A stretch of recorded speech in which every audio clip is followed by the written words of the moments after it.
Hi guys, welcome back to my channel. Today I'm going to show you how you can fix a error when you are update your Windows.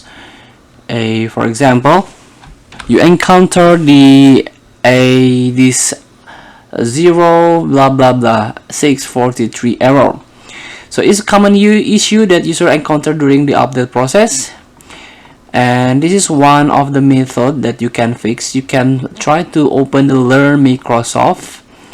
You can learn one by one how to fix it, but the first thing to do here, you can restart Windows Update Services. So it's very easy. All you have to do is just go to the Task Manager, and you can click on Services.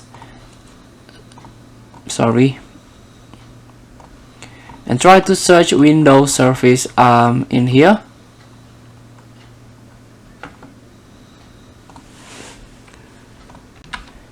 If you can locate if there is no Windows Services on the Windows Update on your Services Task Manager, you can find it in here. You can right click on the start icon at the bottom of your screen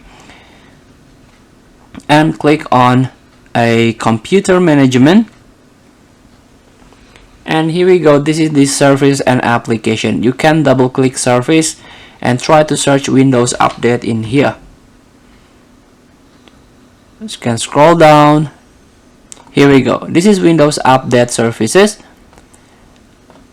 You can try to restart, and then you can try to retry the updates here. And make sure you have a good connection of your internet. Good internet connection is very vital to make it successful to update your Windows. Thank you for watching. Don't forget to comment, like, and subscribe, and so contact button below. See you in the next video.